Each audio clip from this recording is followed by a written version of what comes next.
Subscribe करें और bell दबाएं ताकि कोई खबर रह न जाए।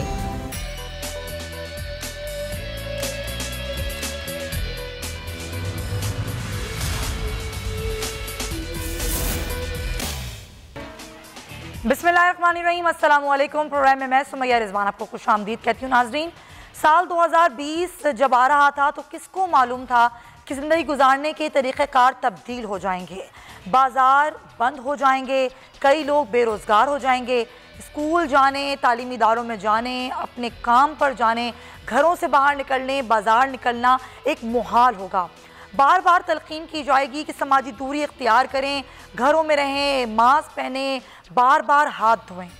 क्या पता था कि हमें अपनी ज़िंदगी गुजारने के उसूलों को तब्दील करना होगा। कुछ ऐसी SOPs वज़ा की जाएंगी जिनके बारे में कहा जाएगा कि अगर आपको इस वायरस से बचना है तो आपको इन SOPs पर अमल करना होगा। लेकिन अब ऐसा हो चुका है और ज़ाहिर है साल 2020 लगता यूँ ही है कि शायद इसी वायरस के साथ ही गुजरेगा और दुआ तो यही की जा रही है कि वायरस जल्द से जल्द हमारी ज़िंदगियों से ख़त्म हो जाए। लेकिन आसार ऐसे नज़र नहीं आते। अब इसी तमाम तर सूरत हाल की पेश नज़र दुनिया भर में जो लॉकडाउन उसमें नरमी की जा रही है। पाकिस्तान किया गया 9 मई के बाद यहाँ पर भी लॉकडाउन में बतदरीज नरमी की गई, बतदरीज कारोबारी मराकज़ को खोला गया। लेकिन जैसे ही कारोबारी मराकज़ खुल गए तो बाज़ारों में ऐसा रश हुआ कि ऐसा लगा कि शायद कोई कोरोना वायरस है ही नहीं।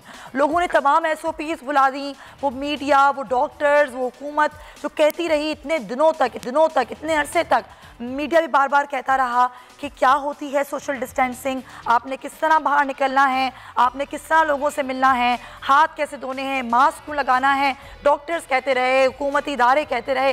लेकिन जब ये बाज़ार खुले और ईद का मौका सर पर आने लगा तो ऐसा लगा कि हमारी आवाम सब कुछ भूल गई और तमाम तर सब कुछ भूल के बाज़ारों में, रोड्स पे एक रश लग गया, कंधे से कंधा मिलने लगा, तिल धरने की बाज़ारों पे जगह नहीं रही। अब ये ख़तरा है कि ये तमाम तर सूरत हाल तो गुजर जाएगी, ईद भी आ जाएगी, लेकिन हम कहाँ खड़े होंगे। यहाँ पर केसेस बढ़ते जा रहे हैं, अमवात बढ़ती जा रही हैं, रेशो मुसलसल बढ़ रहा है। जो कुछ पूरी दुनिया में हुआ वो सब कुछ तो पाकिस्तान में अल्हम्दुलिल्लाह अब तक ना हुआ। लेकिन अब हमारी इस गैर जिम्मेदारी की वजह से कहीं हम उस सूरत हाल पे खड़े तो नहीं हो जाएंगे। आज हम इसी सूरत हाल पे बात करेंगे और हमारे मेहमान हमारे साथ मौजूद हैं। डॉक्टर कैसर सज्जाद हमारे साथ मौजूद हैं, PMA के सेक्रेटरी जनरल हैं, बहुत शुक्रिया आपका डॉक्टर साहब। फैसल अजीज़ खान साहब हमारे साथ मौजूद हैं, चीफ न्यूज़ ऑफिसर हैं, सीनियर सहाफ़ी हैं, आपका ही बहुत शुक्रिया। लेकिन डॉक्टर साहब, मैं आपसे बात का आगाज़ करना चाहूँगी। हमने कई बार आवाम को अपने TV शोज़ में, ट्रांसमिशंस में आपने बताया, हमने बताया कि कैसे करना है, क्या करना है, ये वायरस से बचना कैसे है। लेकिन ज़ाहिर हुकूमत ने कहा कि लॉकडाउन अगर रहेगा तो वो जो एक गरीब आदमी है, जो दिहाड़ीदार है, वो भूखा मर जाएगा। तो भूख से बचने के लिए हम लॉकडाउन खोलना है। लेकिन अब लॉकडाउन खुल चुका है डॉक्टर साहब, आप भी देख रहे हैं, मैं भी देख रही हूँ, सब देख रहे हैं क्या हो रहा है। हम अभी जहाँ हैं, हम 1-2 महीने बाद कहाँ खड़े होंगे? आप क्या समझते हैं, क्या सूरत हाल आने वाली है पाकिस्तान में? बहुत शुक्रिया, आपने प्रोग्राम में इनवाइट किया मुझे एक दफ़ा फिर। और मैं समझता हूँ कि देखिए ये एक बहुत अनफॉर्चुनेट बात है और क्योंकि हुकूमत के पास कोई चारा नहीं था कि लोग लॉकडाउन में घर पे बैठे हुए हैं। और मैं बताऊं समझना कि ये लॉकडाउन तो इनफैक्ट आ भी नहीं, लॉकडाउन का मजाक था। एक कंप्लीट लॉकडाउन अगर हो जाता शुरू में पूरे पाकिस्तान पे तो मैं समझता हूँ कि बहुत इस वक्त हम उसको रिलैक्स करते हैं। लेकिन नहीं, और जिस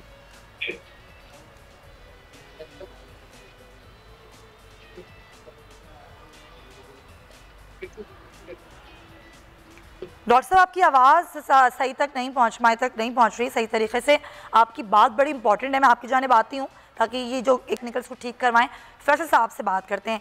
फैसल साहब, क्या हो रहा है, कुछ समझ नहीं आ रहा। ऐसा लगता है कि लोगों को ये बिल्कुल, कई लोग ऐसे हैं और शायद दुनिया भर में हैं कि जो कोरोना वायरस को संजीदगी से नहीं ले रहे। वही लोग हैं जो बाज़ारों में रश लगा रहे हैं और लोगों में ये वायरस फैलाने के ज़िम्मेदार हैं।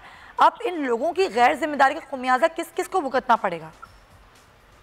देखिए सुमैया, इसके 2-3 पहलू हैं। एक पहलू ये कि सिर्फ ये पाकिस्तानी ही आवाम नहीं है जो बाजारों में इस तरह से खड़ी है और जो कायदे कानून हैं, जो SOPs हैं उसको फॉलो नहीं कर रहे। सिर्फ पाकिस्तान में ही नहीं है, दुनिया भर में।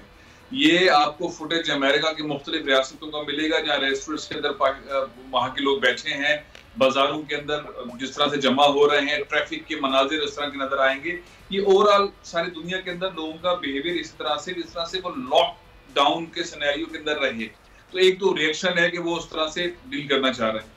पाकिस्तान में सिनेरियो ये है कि पाकिस्तान के लोग जो हैं वो वैसे ही पाकिस्तान में जो लॉज हैं उनको उस तरह से नहीं लेते। हम सिग्नल्स पे नहीं रुकते।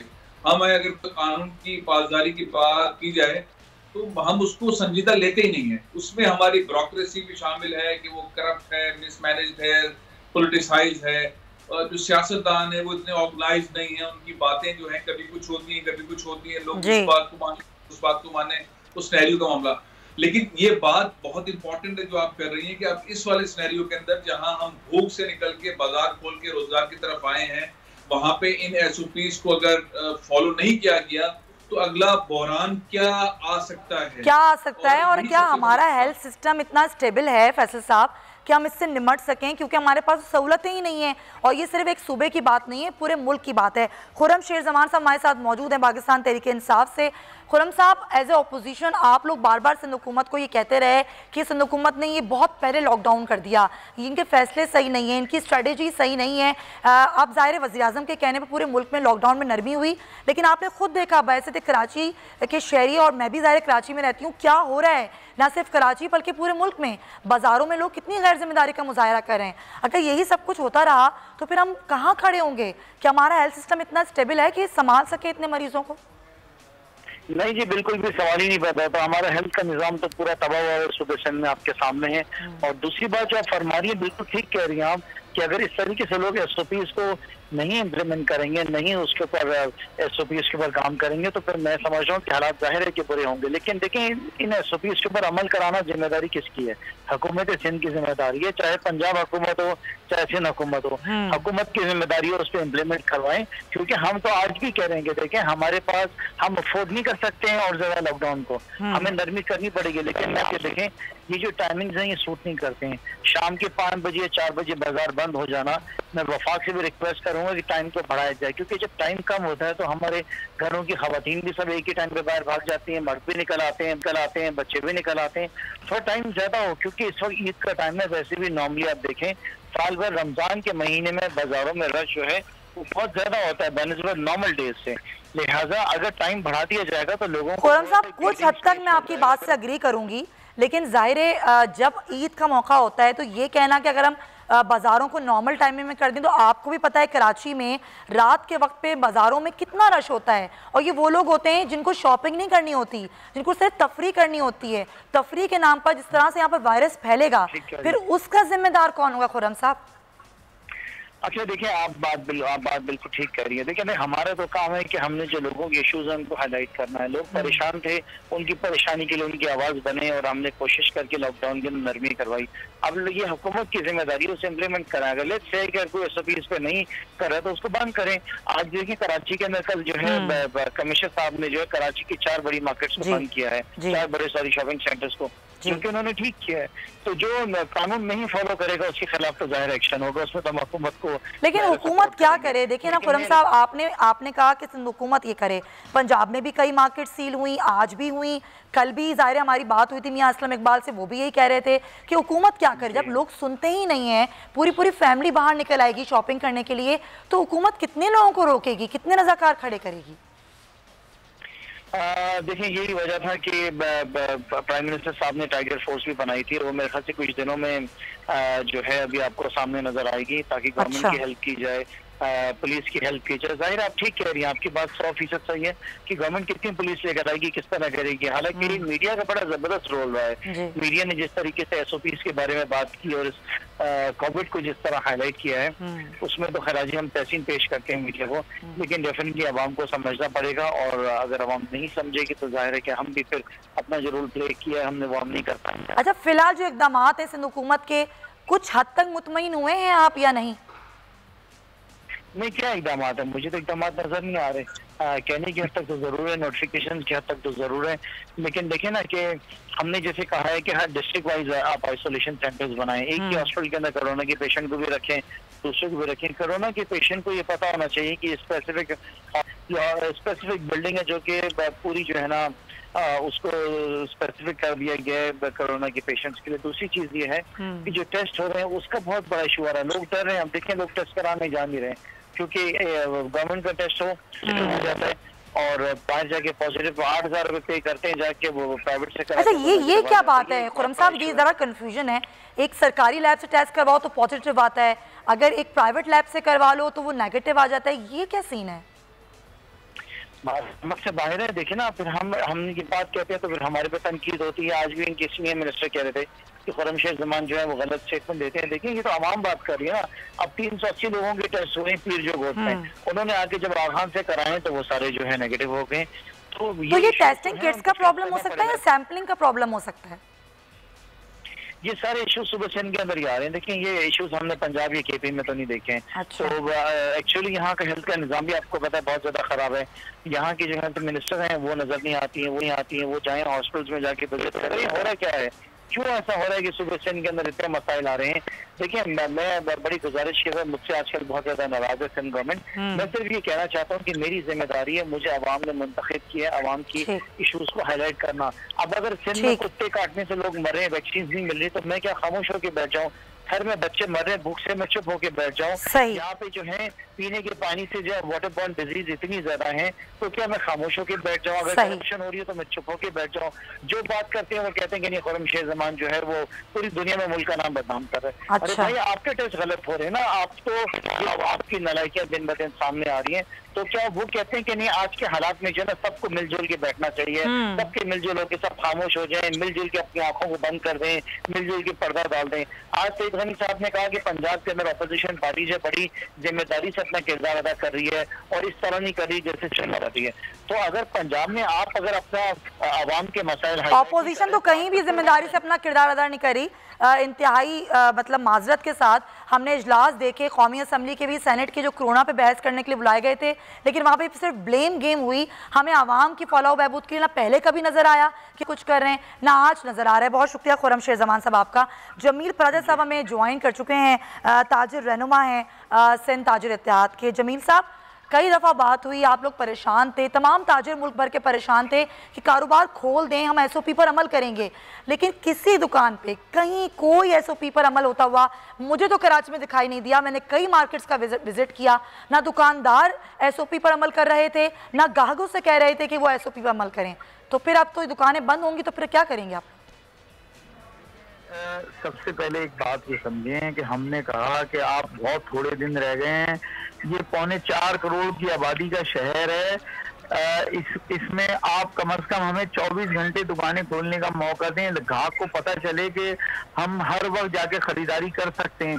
अब ग्राहक को पता है कि 4 से 5 घंटे का काम है हमारा। वो 12 बजे से पहले कोई ग्राहक निकल के आता नहीं है घर से।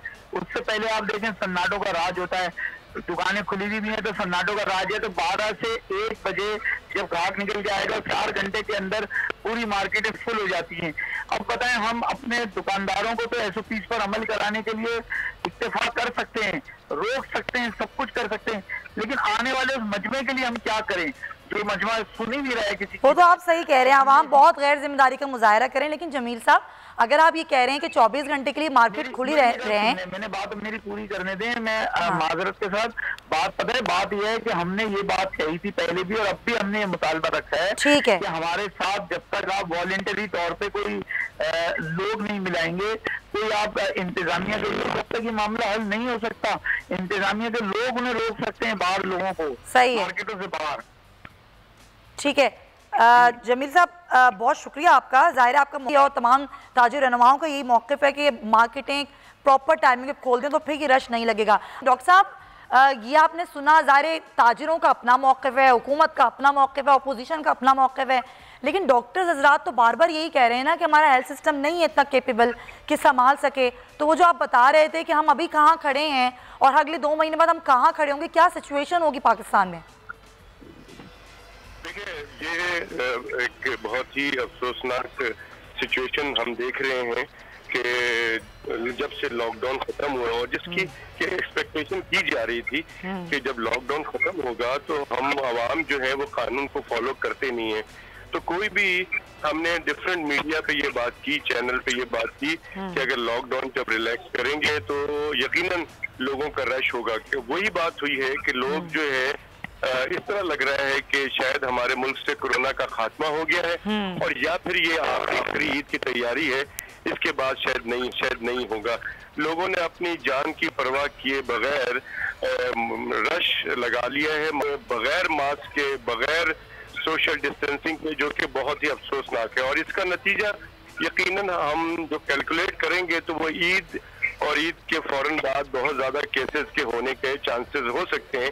अल्लाह ना करे कि जो सूरत हाल अभी चल रही है, Aahista Aahista number of cases बढ़ रहे हैं, नंबर ऑफ डेथ भी बढ़ रही हैं। अल्लाह करे कि अगर ये भी सिचुएशन चलती है तो भी मेरे ख्याल में अभी भी अस्पतालों के अंदर कहा जाए वेंटिलेटर्स की और दूसरी प्रॉब्लम्स है, लेकिन सिस्टम को संभाला जा रहा है। लेकिन अगर इसमें बहुत ज्यादा इजाफा होता है तो मैं समझता हूँ कि हमारा सिस्टम जो कि पुअर सिस्टम है हेल्थ का, बहुत ही हम जो नॉर्मल डेज में इस सिस्टम से परेशान थे, तो इस सिस्टम को हम नहीं संभाल सकेंगे कोरोना के प्रॉब्लम को, और आगे चल के अल्लाह ना करे बहुत ज्यादा प्रॉब्लम हो, बहुत सारे मरीज हो और बहुत सारा हमें कोई जानी नुकसान भी हो। तो लिहाजा मैं समझता हूँ कि हुकूमत को भी इस पे नजरसानी करनी चाहिए अपने फैसले में। प्लस अगर ये चीजें रहती हैं तो अवाम को चाहिए कि इस पे ये समझें कि ये जान पहले है, बाद में सारी चीजें हैं,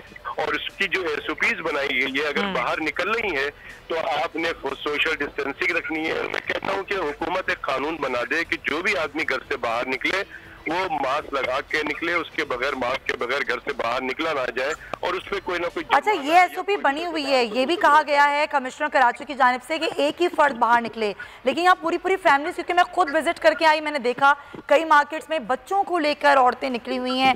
डॉक्टर साहब, किसी किस्म की कोई एहतियात नहीं है, और सबसे बड़ी बात ये कि वो ये कह रही हैं औरतें या मर्द कि कोरोना वायरस तो है ही नहीं, तो हम क्यों एहतियात करें? ऐसे लोगों का क्या किया जाए? देखिए सुमैया, सबसे पहले तो हम आवाम ने कोरोना वायरस किया है, कुछ लोगों ने जो बाजार में घूम रहे हैं वो मुझे लगता है कि उन्होंने एक्सेप्ट नहीं किया, और यही इस बात पे उनके जहन में है कि शायद ये कोरोना वायरस कोई एक साजिश है, कोई ऐसी प्रॉब्लम है, हुकूमत है या किसी की है, सच कोई ऐसी बीमारी नहीं है, ये सब फजूल बात है। तो मैं समझता हूँ कि ये जो मिथ है और ये जो सारी चीजें हैं ना, आवाम को समझानी होगी कि भाई ये कोई कॉन्स्पिरेसी नहीं है, और कोरोना वायरस एक बीमारी है और ये एक हकीकत है, और इसमें बहुत सारे लोग दुनिया में इंतकाल कर रहे हैं, और वही लोग इंतकाल कर रहे हैं जिन्होंने इसको समझा नहीं है। और खासकर मैं दरख्वास्त करूंगा आपके तवज्जुह से कि खुदारा अगर किसी को जरूरत है शॉपिंग की, किसी को चप्पल चाहिए, किसी को कपड़े चाहिए, तो वो एक या दो आदमी जो जवान है वो चले जाए, लेकिन बच्चों को अर्ली जो कि 50-60 साल से ज्यादा उम्र के लोग हैं उनको खुदारा बाहर नहीं जाना चाहिए किसी जगह पे, चाहे बाजार हो। हुजूम में बिल्कुल ना जाए, हुजूम से रश से इज्तनाब करें, एहतियात करें, उस पर परहेज करें, वरना खुदा ना खास्ता अगर ये वायरस आपके अंदर दाखिल हुआ तो जिन लोगों को दाखिल हुआ है उनसे पूछ लें कि उनके साथ क्या गुजरी है। तो मैं समझता हूँ कि एहतियात इलाज से बेहतर है, और फिर जान है तो जहान है, और फिर जान है तो माल भी है। ऐसा नहीं है कि ये चीज खत्म हो जाएगी, अगर आप जिंदा रहेंगे तो आप सब कुछ कर लेंगे, आपके लिए है, उसके अगला ईद भी है। बिल्कुल सही, बिल्कुल सही। डॉक्टर साहब बहुत शुक्रिया, बड़ी अच्छी आपने बात कही है। बच जाएगी तो हम फिर से कमा भी लेंगे, खुदारा इस बात को समझें, ये आपकी आखिरी ईद नहीं है। आपने कपड़े बनाना ही ज़रूरी नहीं है, तालीमी इदारे और तमाम तर इबादत गाहें बंद हो गई हैं, तो बाज़ारों में जाना कोई बहुत ज़रूरी नहीं है। खुदारा अपनी सेहत को फोकियत दें, आपकी सेहत आपकी जान हर चीज़ से बढ़ के। ब्रेक हम ले रहे हैं, ब्रेक वापस आएंगे तो कुछ फैसल साहब का भी इस पर मौक़िफ़ लेंगे, और दुनिया भर में लॉकडाउन के बाद नरमी की गई तो वहाँ पर क्या सिचुएशन है इस पर बात करेंगे। स्टे विद अस।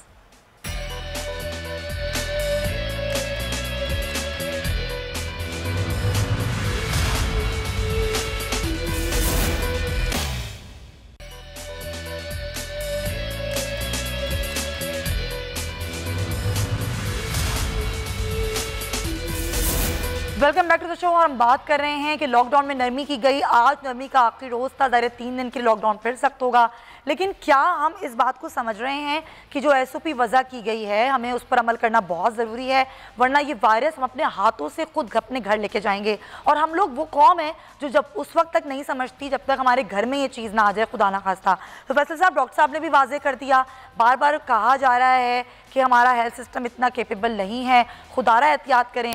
लेकिन इन लोगों को जो गैर जिम्मेदारी का मुजाहरा कर रहे हैं, इनको कौन समझाएगा और कैसे समझाएगा? सुमैया, आपने कहीं पर देखा कि कहीं मेयर, कहीं का MLA, कहीं का MPA लोगों को, जिन लोगों ने उनको अलग किया है वो एक्टिव नजर आ रहे हों? नहीं। और वो लोगों को शऊर दे रहे हों? बिल्कुल भी और वो शऊर देकर समझाने की कोशिश कर रहे हों कि ये कितना संजीदा मामला है, आपको मास्क पहनना है, आपको घर से बाहर कम निकलना है, जरूरत के मौके पे निकलना है। क्या कहीं पर आपको ऐसा नजर आया? नहीं। असल में गैप है। जिन लोगों ने अपने लोगों को मुंतखब किया है, MLA, MPs, काउंसलर, नाजिम वगैरह बनाया है, वो कहीं नहीं है। और हुकूमत करने वाले लोग जो हैं वो कमरों के अंदर इजलासों के अलावा नहीं है। टीवी पर जो बैठे हम जैसे लोग हैं वो ग्राउंड के ऊपर बहुत कम हैं। तो एक गैप है। दूसरा, दुनिया भर के अंदर जो सिनेरियो है, वो जो खबरें हैं हकीकत पर मबनी हैं। लोग हलाक हो रहे हैं अमेरिका में, यूरोप में, और बहुत बुरी एक सूरत हाल है। उस सारी सूरत हाल के अंदर जब उनका इक्का दुक्का कोई ऐसा क्लिप निकल आता है कि लोग मार्केट में, रेस्टोरेंट्स के अंदर बैठे में जमा हैं, तो वो मल्टीप्लाई होता है। यार, दुनिया में तो सब घूम फिर रहे हैं और आप हमें कह रहे हैं, और यहाँ पे हमारा MLA तो कुछ कह नहीं रहा, हमारा MP तो कुछ कह नहीं रहा, क्योंकि जो अवामी नुमाइंदे वो अपने लोगों से ज्यादा कनेक्ट रहते हैं, होते हैं। हम जो इजलास देख रहे हैं इस्लामाबाद के अंदर, या 3-3 घंटे की प्रेस कॉन्फ्रेंसेस देख रहे हैं, वज़रा की जो फासले पर बैठ के प्राइम मिनिस्टर साहब के साथ बात कर रहे हैं, वो एक ही बात बार बार दोहराते हैं। वो ग्राउंड पर नजर नहीं आते, वो कहीं प्रैक्टिकली नजर नहीं आ रहे। सिंध के अंदर भी जो हो रहा है वो पॉइंट स्कोरिंग हो रही, ग्राउंड पर नजर नहीं आ रहा है। सिंध के अंदर अगर हम कराची की बात कर लें, तकरीबन 3.5 करोड़ का शहर है, इसके जो MLAs, MPs हैं वो लापता हैं, वो नामालूम अफराद हैं, उनका ताल्लुक नहीं है शहर से, और वो कुछ नजर नहीं आ रहा उस तरह से। तो गैप है। गैप की वजह से जो ट्रस्ट का डेफिसिट है वो मल्टीप्लाई बढ़ रहा है। बिल्कुल। अच्छा, अब जरूरत इस चीज की है कि लोगों को वाकई शऊर दिया जाए, उसमें उलमाए कराम दोबारा से एक्टिव हों। अब वो एक्टिव नहीं है, वो रमजान की वजह से अपनी मसरूफियात के अंदर है, लेकिन उनको एक्टिव होने की जरूरत है। मसाजिद उस तरह से एक्टिव नहीं है, जाहिर है इस वजह से जो एक नज़्म-ओ-ज़ब्त है और ज़ाब्ता अखलाक है, उसके तहत मसाजिद के अंदर भी वो लाउड स्पीकर और उस तरह की तकरीर, तमाम चीजें नहीं हो रही। अब मामला ये है कि गैप जो है उसको फिल करने के लिए उलमाए कराम को वापस आने की जरूरत है, दोबारा से वो अपील करें, बात करें, क्योंकि अब सिनेरियो डिफरेंट है।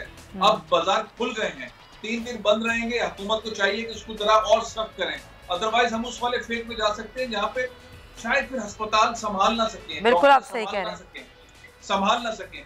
तो जो गैप्स है उनको हैंडल करने की जरूरत है। बिल्कुल। कुछ लोगों को, रिस्पॉन्सिबल लोगों को बाहर आने की जरूरत है। MLAs, MPs जो छुपे में, जो पता नहीं कितने दिन से क्वारंटाइन है, उनको बाहर आने की जरूरत है। लोग बरादरी शाह साहब की गुफ्तगू को पहले हफ्ते सीरियस लेते थे, अब सीरियस नहीं लेते। नासिर हुसैन शाह साहब की बातों को, क्योंकि वो डॉक्यूमेंटेड, वो खाली कागज पर है, ग्राउंड पर नहीं है। ग्राउंड पर नहीं है और लोग तंग भी हो रहे हैं। जाहिर है जो लॉकडाउन किया गया उसमें भी कुछ इस तरह की चीजें की गई। सिंध की ऐसी हाल है, उन चीजों को जरूरत है कि उसको ग्राउंड की प्रैक्टिकलिटी के साथ कनेक्ट किया जाए, लोगों को कनेक्ट किया जाए, फिर चीजों को बेहतर किया जाए। आप बिल्कुल सही कह रहे हैं कि ये गैप है जिस डेफिसिट पैदा किया। लेकिन मैं आप लोगों से यही कहना चाहूँगी नाजरीन कि आपने इटली का हाल देखा, आपने न्यूयॉर्क का हाल देखा, वहाँ पर यही गैर जिम्मेदारी का मुजाहरा आवाम ने किया तो वहाँ पर ये सूरत हाल हुई। अल्लाह ना करे कि यहाँ पर कुछ ऐसा हो, लेकिन हम ज़ाहिर दुनिया भर की सूरत हाल जानने की कोशिश करेंगे। दुनिया में लॉकडाउन में नरमी की जा रही है, वहाँ पर लोग कितनी जिम्मेदारी और कितनी गैर जिम्मेदारी का मुजाहरा कर रहे हैं ये जानेंगे। सबसे पहले हम लंदन का रुख करेंगे। UK में क्या सूरत हाल है, मीर इकराम हमारे नुमाइंदे खुसूसी हमारे साथ हैं, उनसे जानते हैं कि वहाँ पर जब SOP वज़ा की गई और नरमी की गई तो लोग उन SOP पर कितना अमल करें। जी मेरे इकराम, आप क्या बताएंगे? जी बिल्कुल, बरतानिया में लोगों की बहुत बड़ी तादाद अब बाहर नजर आ रही है, पास में नजर आ रही है, एक्सरसाइज करती नजर आ रही है। उसकी बहुत बड़ी वजह बरतानवी वज़ीर आज़म का ऐलान करना है। लॉकडाउन में नरमी के ऐलान में उन्होंने एक बात मेंशन की है, अनलिमिटेड एक्सरसाइज। तो लोग बाहर निकल रहे हैं, वर्जिश कर रहे हैं, पार्क्स में जा रहे हैं। दूसरी बड़ी वजह यहाँ का मौसम है, मौसम बहुत अच्छा है तो लोग बाहर निकल। लेकिन उसके अलावा अमवात का सिलसिला बदस्तूर जारी है। अब बदस्तूर जारी से मुराद ये कि अब 34,000 के करीब पहुंच गए हैं अमवात का सिलसिला, और अभी रोज के रोज सामने और चीजें और अमवात सामने आ रही है। दूसरी तरफ जहां एहतियाती तदाबीर के ऊपर अमल करने के लिए सख्ती की जा रही है हुकूमत की तरफ से, और कुछ लोग हैं कि वो बिल्कुल अमल नहीं कर रहे, उसकी बड़ी वजह यह है कि उनकी राय मुख्तलिफ है कोरोना वायरस की वजह से। यहाँ पर भी कोरोना वायरस के बारे में दो राय पाई जाती हैं, कुछ लोग मुख्तलिफ राय रखते हैं। अब स्कूल के अंदर जहां वज़ीर आज़म ने ऐलान किया कि प्राइमरी स्कूल में बच्चे जून से जाएंगे, दूसरी तरफ जो तंजीम है उस्ताज़ा की प्राइमरी स्कूल की, उन्होंने अपने तहफ़्फ़ुज़ात सामने लाए हैं। उन्होंने कहा ये मुनासिब ना होगा क्योंकि कोरोना वायरस है, तो बच्चों का इस वक्त इन हालात में स्कूल भेजना शायद मुनासिब। ठीक है, बिल्कुल सही मेरे शुक्रिया। तो ये लंदन में भी है कि वहाँ पर भी दो तरह के लोग पाए जाते हैं, एक जो सीरियस ले रहे हैं इस वबा को, और जो एक वो जो कि इस वबा को मानने से इनकारी हैं कि वबा है भी, एग्जिस्ट भी करती है या नहीं। सऊदी अरब जहाँ पर ईद के रोज़ में कर्फ्यू का ऐलान किया है सऊदी गवर्नमेंट ने, और वहाँ पर भी ज़ाहिर केसेस की तादाद बढ़ रही है, ज़ाहिर लोग रिकवर भी हुए हैं, वहाँ पर अभी लॉकडाउन में नरमी की गई, तो वहाँ क्या सिचुएशन है? हमारे नुमाइंदे नूरुल हसन, उनसे बात करते हैं। नूर, आप क्या बताएंगे, सऊदी अरब में जब हुकूमत ने लॉकडाउन में बतदरीज नरमी की तो वहाँ पर लोगों ने कितनी जिम्मेदारी का मुजाहरा किया? जी, दुनिया भर की तरह सऊदी अरब में भी कोरोना वायरस के बायस लगाए गए लॉकडाउन और कर्फ्यू में हुकूमत की जानिब से जो है वो नरमी का ऐलान किया गया है। सुबह 9 से लेकर शाम 5 बजे तक तमाम बड़ी और छोटी दुकानें खुली हुई हैं। इस वक्त आवाम की चहल पहल जारी है, जबकि हुकूमत की जानिब से काफ़ी सख्त हिफाजती तदाबीर बताई गई हैं और उन पर अमल कराया जा रहा है। इस वक्त सऊदी अरब के अंदर ओवरऑल मरीज़ों की जो तादाद है वो 27,000 से ज़ायद हो चुकी है, जबकि सेहतयाब होने वालों की तादाद जो है वो 17,000 के करीब है। इसी तरह 650 के करीब ऐसे लोग हैं जो जान की बाजी हार चुके हैं। ओवरऑल अगर देखा जाए तो इस वक्त सऊदी अरब के अंदर सेहतयाब होने वालों की तादाद आने वाले जो है वो ज़्यादा है। अगर 1700 मरीज़ आ रहे हैं तो 1500 से ज़ायद ऐसे मरीज़ हैं जो सेहतयाब हो रहे हैं। और इस वक्त जो है तमाम मसाजिद जो हैं वो बंद हैं, जबकि छोटी जो दुकानें और कारोबार है वो नॉर्मल रूटीन के मुताबिक सुबह 5 से लेकर शाम 9 बजे तक चल रहा है। और हरम के अंदर जो है वो सिर्फ इमाम और खादिमीन जो हैं वो नमाज पढ़ रहे हैं, बाकी आम आवाम के लिए हरम मस्जिद नबी दोनों बंद हैं। बहुत शुक्रिया आपका नूर। अब हमें बता रहे थे कि सऊदी अरब में अभी क्या सिचुएशन है। अब ज़रा हम यूरोप का रुख करते हैं। फ्रांस में क्या सूरत हाल है? वहाँ पर भी ज़ाहिर लॉकडाउन में कुछ नरमी की गई है, अब सूरत हाल बेहतर हो रही है, मरीज़ भी कम आ रहे हैं, लेकिन अभी भी वहाँ पर ये वायरस है और केसेस बहुत ज़्यादा हैं। तो वहाँ पर लोग कितना ज़िम्मेदार हैं और कितनी ज़िम्मेदारी के साथ इन SOPs पर अमल करें? हमारे नुमाइंदे खुसूसी अली अशफाक हमारे साथ हैं। अली, क्या बताएंगे फ्रांस में क्या सिचुएशन है अभी?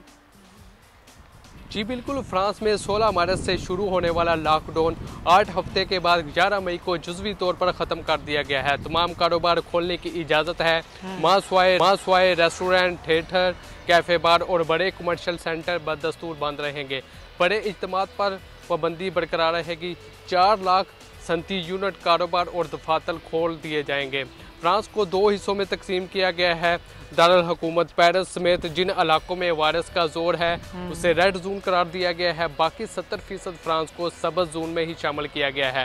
फ्रांस में प्राइमरी स्कूल खोले हैं। प्राइमरी स्कूलों की एक क्लास में सिर्फ 15 तालिबे इल्म को बैठने की इजाज़त है और रेड जोन में शामिल इलाकों के मिडिल स्कूलों को खोलने का फैसला अभी तक नहीं किया गया। पब्लिक ट्रांसपोर्ट में मुसाफिरों के लिए मास्क पहनना लाजमी है। यूरोपियन यूनियन के ममालिक के बॉर्डर 15 जून तक बंद रहेंगे। सिर्फ खुसूसी हालात के तहत आमदोरफ्त मुमकिन होगी और फ्रांस भर में हेल्थ एमरजेंसी 24 जुलाई तक बरकरार रहेगी। ठीक है, बिल्कुल सही। बहुत शुक्रिया आपका अली अशफाक, हमें सारे यूरोप की सिचुएशन से और बिलखुसूस फ्रांस की सिचुएशन से हमें आगाह कर रहे थे। फैसल साहब, ये अब हमारी शायद पूरी दुनिया के लोगों को समझना होगा कि ये एक तो ये वायरस एग्जिस्ट करता है, इस बात को मानना होगा। दूसरे, अब ज़िंदगी तब्दील हो रही है, शायद अब हमारी ज़िंदगी को गुजारने के तरीक़ेकार हमें तब्दील करना पड़ेगा। अब हम उस तरह नहीं रह सकते जैसे हम पहले रहते थे। आप कितने मुत्तफ़िक़ हैं इस बात से? देखिए, दुनिया तो बदल गई और दुनिया बदलती रहेगी उस वक्त तक जब तक एक भी दुनिया के अंदर शख्स जिसको कोरोना वायरस होगा, दुनिया में इत्मीनान नहीं होगा। अभी वैक्सीन की तैयारी से मुताल्लिक कोई हतमी फैसला सामने नहीं आया है कि कोई पॉजिटिव फेज के अंदर जा रहे हैं। छोटी मोटी खबरें आती रहती हैं, सब दावे करते रहते हैं, लेकिन कोई ऐसा वैक्सीन का कोई फैसला नहीं हुआ कि ये आ गई है और इससे अब इलाज हो सकेगा। हम देखें तो अब हमें सफर में, काम में, घर में रहने में, बाहर रहने में, पार्क में जाने में, हर तरह से अब जो ज़ाब्ते अखलाक है दुनिया के अंदर उस पर अमल दरामद होगा, इंक्लूडिंग पाकिस्तान को करना पड़ेगा, रिटर्न करना पड़ेगा, नहीं तो आप दुनिया से कट के रह जाएंगे। तो इसमें तो रहना ही है, इसमें रहना है, इन्हीं उसूलों के मुताबिक जिंदगी गुजारनी है। साहब मुझे ब्रेक का कहा जा रहा है, ब्रेक शामिल करेंगे प्रोग्राम में, वापस आएंगे तो मजीद डिस्कशन को आगे बढ़ाएंगे। स्टे विद अस।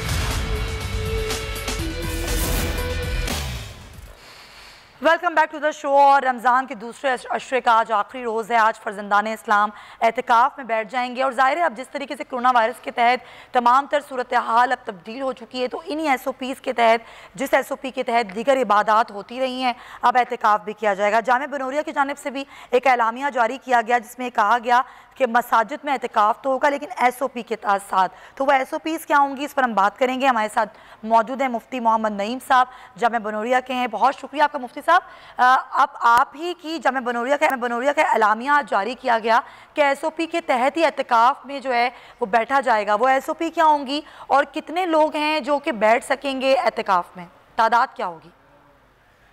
पहले हमारे यहाँ बैठा करते थे 100-150 आदमी। सही है। इस दफा हमने सिर्फ 15 से 20 आदमी रखे। सही। और उसमें भी अलग अलग, जैसे क्रेंटिया होता है, अलग अलग पर्दे लगा कर रखा है और उन शराइत के मुताबिक जो हुकूमत ने की है कि 50 साल से नीचे के होने चाहिए और उनके बुखार वगैरह चेक करके उनको जो है आज असल से ही उनकी चेकिंग शुरू हो गई है। अच्छा। उसके बाद उनको भेजेंगे। इसी तरीके से पूरी जो 20 नुकाती एजेंडा दिया है उसके मुताबिक एहतिकाफ करेंगे।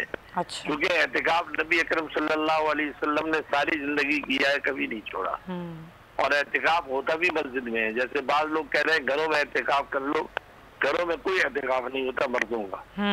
तो इसलिए वो नफली एहतिकाफ होता है। नफली एहतिकाफ भी जो है वो औरतों का तो घरों में होता है, लेकिन मर्दों के लिए तो ये है कि मस्जिद में करें। अच्छा मुफ्ती साहब, अभी आपने कहा कि हम इस बात का ख्याल रखेंगे कि समाजी फासला बरकरार रखा जाए। सैर और इफ्तार में ही होता है कि जो एहतिकाफ में होते हैं लोग वो साथ मिलकर सैर और इफ्तार करते हैं, तो इस बात को कैसे यकीनी बनाया जाएगा कि यहाँ पर भी समाजी फासले का ख्याल रखा जाए? देखिए, हमने उसमें ये रखा है कि एहतिकाफ के अंदर और सहरी इफ्तारी में ये रखा है कि दूर दूर फासले से लोग बैठेंगे। अच्छा। सहरी इफ्तारी करने के लिए, और जो जो फासले हुकूमत ने तय किए हैं उसके मुताबिक वो एहतिकाफ में सहरी इफ्तारी करेंगे। और जो चाहे तो अपने पर्दा जो है तन्हाई में जो लगाया हुआ है उसका, उनके अंदर उनको सहरी इफ्तारी का सामान भेज देंगे, वो अपना कर लें। और उसमें भी हमने डिस्पोजल प्लेटों का इंतजाम किया है, गिलासों का, ताकि उनको फेंक दिया जाए धोना। अच्छा, एक और चीज़ है कि आपने कहा कि हमने ज़ाहिर 150 लोग एहतिकाफ में बैठते थे, लेकिन अब 15 से 20 लोग हैं जो एहतिकाफ में बैठेंगे। उनके रहने के हवाले से और जो चीज़ें वो इस्तेमाल करेंगे रोज़मर्रा से, सैर व अफ्तार नहीं, जो रोज़मर्रा पूरे दिन इस्तेमाल करेंगे, उस हवाले से जामे बनूरिया ने क्या SOPs बनाई हैं? रोज़मर्रा क्या इस्तेमाल करेंगे रोजे में? जो भी उनकी जो चीज़ें होंगी, क्या वो अपनी ही चीज़ें लेकर आएंगे, वो इस्तेमाल करेंगे? नहीं, सब इदारा करता है, लोगों को आने की इजाजत नहीं होती। अच्छा। ये नहीं, और कोई उनसे मिल भी नहीं सकेगा, अपने घर से लेकर आए। हाँ, जो जिनको कोई परहेजी खाना हो, जिनसे बगैर खाने वाले हैं, ठीक है, तो पहले हम उनकी लिस्ट बना लेते हैं, उनको।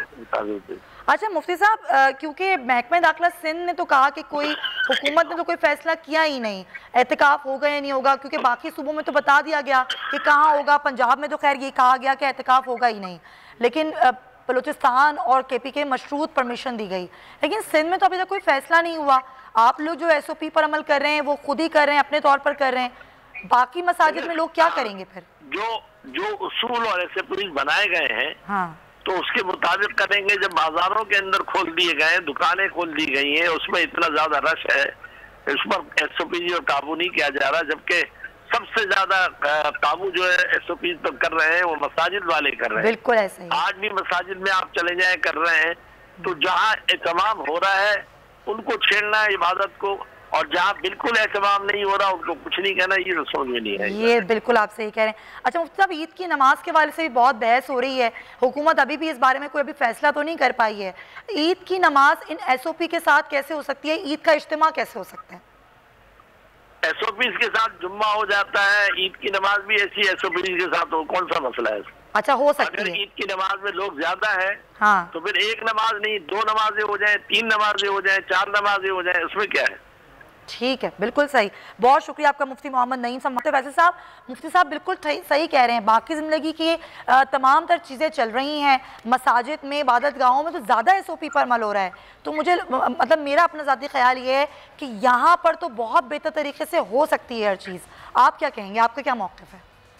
देखिए, रमज़ान के अंदर नज़्म ज़ब्त जो है वो ज़्यादा देखने में आया है मसाजिद में। और अगर हम ये बात करें जो मुफ्ती साहब अभी कह रहे थे, वो तमाम चीज़ें जो मसाजिद में SOPs के तहत नाफिज की गई उस पर ज़्यादा अमल दरामद हुआ है। जिस तरह से अब एतकाफ का सिलसिला शुरू होगा, जिस तरह से बताया जा रहा है, सबको अपनी फिक्र है। और उलमाए कराम ने चूंकि 2-3 बड़े अहम इजलास मुख्तलिफ मकातिब फिक्र के उलमाए कराम ने अटेंड किए, जो प्रेसिडेंट साहब डॉक्टर आरिफ अलवी के साथ हुए, इस्लामाबाद के अंदर या गवर्नर हाउस के अंदर हुए, कराची में, लाहौर में हमने गवर्नर साहब के साथ इजलास देखे, प्राइम मिनिस्टर हाउस में हुए। तो हुकूमत ने सबसे अच्छा काम ये किया कि मुख्तलिफ उलमाए कराम जो थे मुख्तलिफ मकातिब फिक्र के, उनको साथ बिठा के वो 20 पॉइंट के ऊपर जो है वो एग्री करवा लिया। और अब कहीं पर हम किसी भी मकातिब फिक्र के उलमाए कराम की जानिब से हुकूमत के ऊपर उंगली उठती हुई नहीं देख रहे। वो उन्होंने बड़ा संजीदा लिया मामला और उसको लेके कर लिया, तो इसलिए SOPs अच्छे तरीके से अमल दरामद हो रहे हैं। तो ईद की नमाज भी उसी तरीके से हो जाएगी इंशाल्लाह। हम दुआ भी करते हैं कि अल्लाह ये तमाम तर चीज़ों को जल्द से जल्द बेहतर कर दे। फैसल अजीज़ खान साहब, आपका बहुत शुक्रिया। बस जाते जाते मैं यही कहना चाहूँगी, ख़ास तौर पर ख़वातीन से कहना चाहूँगी कि ख़वातीन बहुत गैर जिम्मेदारी का मुजाहरा कर रही हैं। आप खुदारा इस बात को समझें, अपने बच्चों को लेकर घरों से बाहर ना निकलें, क्योंकि ये वायरस एग्जिस्ट करता है। अपना ख्याल रहें, घरों में रहें। इसके साथ ही प्रोग्राम का वक्त ख़त्म होता है। इंशाल्लाह आपसे कल मुलाकात होगी। अपना बहुत ख्याल रखिएगा। अल्लाह हाफ़िज़।